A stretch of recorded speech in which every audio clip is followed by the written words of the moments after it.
Hi everyone, I hope you all are doing absolutely amazing. मैं आशा करती हूँ कि आप अपने घर में खुश होंगे, स्वस्थ होंगे। और आज की इस वीडियो के लिए जितने आप एक्साइटेड हैं, शायद उतनी ही एक्साइटेड मैं भी हूँ, क्योंकि मैं भी काफ़ी देर से वेट कर रही थी कि कब मुझे मौका मिलेगा और मैं पोस्ट करूँगी कि मैंने अपने लॉ के फर्स्ट ईयर में HNBGU SRT कैंपस में क्या किया। तो ये कंबाइंड वीडियो होने वाली है जिसमें हम बहुत सारी बातें डिस्कस करेंगे। और आपको ये वाली बात पहले ही बता देती हूँ कि मेरा फर्स्ट ईयर कंप्लीट हुआ है, उसकी स्ट्रैटेजी, उसके नोट्स, सब्जेक्ट्स, बुक लिस्ट, सब कुछ, सारा प्लान मेरे पास बिल्कुल रेडी पड़ा है। लेकिन it depends on the response of this video. अगर इस वीडियो में मुझे अच्छा रिस्पॉन्स आएगा तो डेफिनेटली हम इसको आगे बढ़ाएंगे।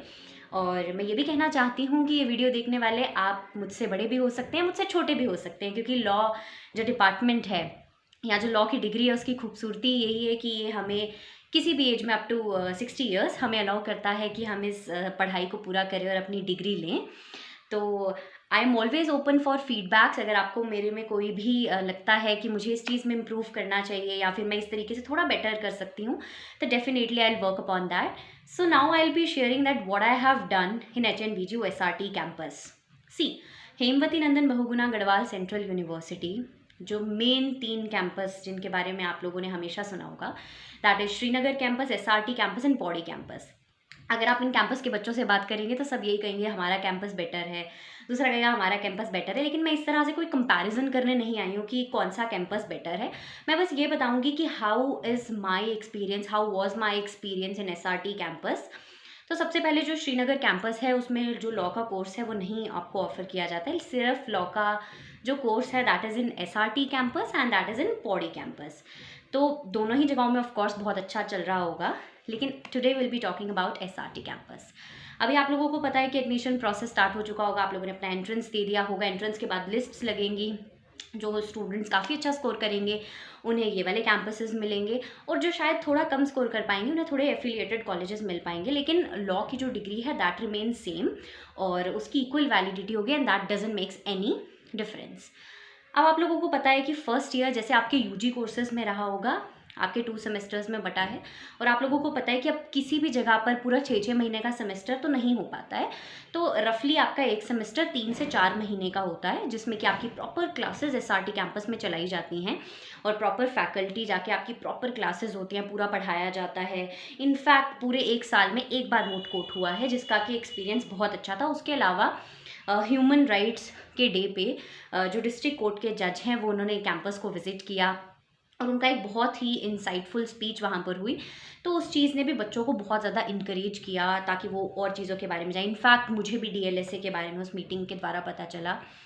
अब आई विल बी टॉकिंग अबाउट कि क्या क्या सब्जेक्ट्स आपको इसमें पढ़ाए जाते हैं फर्स्ट ईयर में, और या फिर क्या क्या कुछ फॉर्मेलिटीज़ होती है जो कि आपको कंप्लीट करनी होती हैं। तो जब आप फर्स्ट सेमेस्टर में इनरोल होते हैं तो सबसे पहले आपको एक सर्टिफिकेट लगाना पड़ता है, बोनाफाइड सर्टिफिकेट, जिसमें कि आपको ये प्रूफ करना पड़ता है कि आप गवर्नमेंट ऑफ इंडिया के अंतर्गत कोई भी उनके अंडर कोई भी जॉब नहीं करें या फिर कोई भी फुल टाइम कुछ भी इस तरह से किसी और कोर्स में जो कि रेगुलर है उसमें आप इनरोल्ड नहीं है। तो पहली चीज़ आपको ये करनी पड़ती है। और जब आप ये वाला कंप्लीट कर लेते हैं उसके बाद आपका 1 महीने की क्लासेस के बाद आपके दिए जाते हैं इंटरनल्स, जिसमें कि पर सब्जेक्ट आपके 20 मार्क्स लगते हैं और बाकी 80 मार्क्स की आपकी थ्योरी होती है। That is your final examination. और ये जो फाइनल एग्जाम्स वाली बात है, इसके सभी क्वेश्चन पेपर्स मेरे चैनल पे ऑलरेडी अपलोडेड हैं।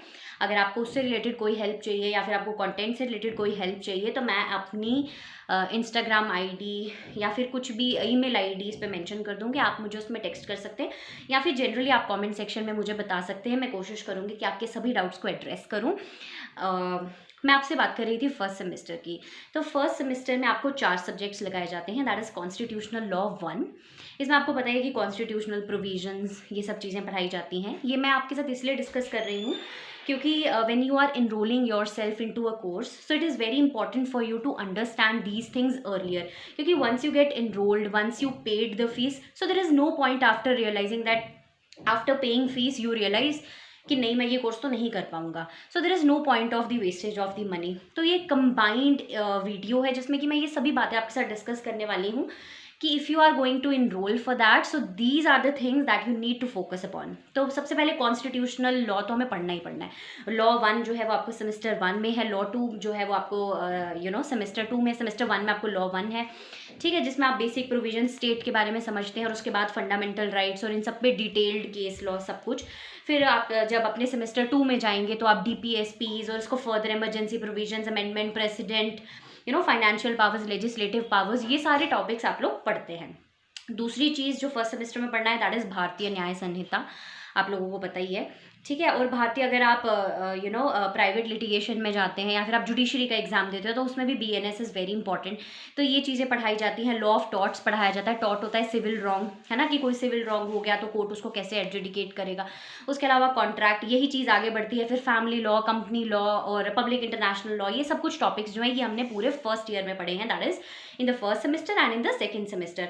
किन चीज़ों का खास हमें ध्यान रखना होता है कि इसमें आपको बहुत ज़्यादा चीज़ों को याद रखना पड़ेगा। You have to remember the names, you have to remember the names of the case laws. For example, मैं कह रही हूँ Kesavananda Bharati case versus state of Kerala 1973। तो ये पूरा केस लॉ जब आप लिखेंगे उसी टाइम पे आपको मार्क्स मिलेंगे। अगर आप 1973 का भी 1974 लिख देते हो तो उससे आपके मार्क्स डिडक्ट हो जाएंगे। अगर आप बोलते हो कि section 5 of Hindu marriage act tells us about the valid essentials of a valid marriage, अगर आप सेक्शन 5 की जगह वहाँ पे सेक्शन 6 लिख देते हैं तो उससे आपके मार्क्स डिडक्ट हो जाएंगे। तो बेयर एक्ट्स क्या होते हैं? फॉर एग्जांपल जैसे हमारा बड़ा कॉन्स्टिट्यूशन है तो वो पूरा कॉन्स्टिट्यूशन उठा के तो मैं पढ़ नहीं सकती। तो बेयर एक्ट्स जो है वो बच्चों के लिए उन सभी प्रोविजंस को थोड़ा सा सिंप्लीफाई करके, एक अरेंज करके, एक बुकलेट के फॉर्म में मिलता है और उसको आपको रीड करना होता है कि if you are going for private litigation, if you are going for corporate sector, if you are going for advocacy आप कर रहे हैं या कोई भी चीज़ आपको कर रहे हैं, आपको बुक्स से पहले जो चीज़ें पढ़नी पड़ेंगी दैट इज़ बेयर एक्ट्स।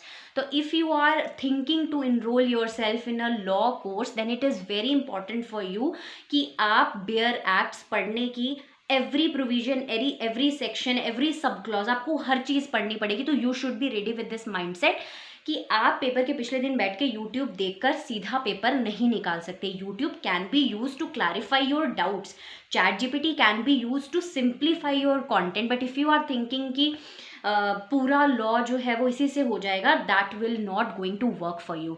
तो it is very important for you to think if you are going to prepare for any competitive exam while enrolling yourself in a law course, so it is really a very big challenge. I'll not say कि it is impossible. No, it is not impossible. If you are thinking, if you are determined for that, you can definitely do it. But law is a course which asks for your time. Law is a professional course, आप जितना time इसे देंगे ये उतना ज़्यादा आपके लिए work करेगा। अब मैं बात करने वाली हूँ इंटर्नशिप्स की, और अब मैं बात करने वाली हूँ जैसे आप कहते हैं कि इंटर्नशिप्स के बाद तुरंत आपको कोई जॉब या प्लेसमेंट जिसकी हम बात करते हैं कि उसका HNBGO में क्या है। तो सबसे पहले इंटर्नशिप आपको अपने लिए खुद ही खोजनी पड़ेगी।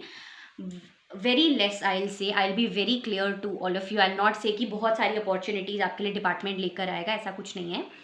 आपको अपनी जो भी आप इंटर्नशिप्स करते हैं, आप किसी एडवोकेट के अंडर कर रहे हैं, आप किसी लॉ फर्म के अंडर कर रहे हैं, या फिर आप कहीं भी कर रहे हैं, हाई कोर्ट कर रहे हैं, सुप्रीम कोर्ट कर रहे हैं, डिस्ट्रिक्ट कोर्ट, कहीं पर भी आप कर रहे हैं, you have to find for yourself. आपको खुद से कनेक्शंस बिल्ड करने पड़ेंगे, आपको खुद से बात करनी पड़ेगी, आपको खुद से इंटर्नशिप के लिए वहाँ जाना पड़ेगा। तो college is not going to help you in that. और दूसरी बात आपने बोली प्लेसमेंट की, तो definitely HNBGO offers no placements, इसमें कोई भी प्लेसमेंट नहीं है। और तीसरा पॉइंटर जिसकी बहुत सारे कमेंट्स आ रहे थे दैट इज़ अटेंडेंस। जैसा कि मैंने आपको बिगिनिंग में ही बताया कि SRT कैंपस लॉ डिपार्टमेंट में क्लासेस रेगुलरली होती हैं, एफिशिएंटली होती हैं।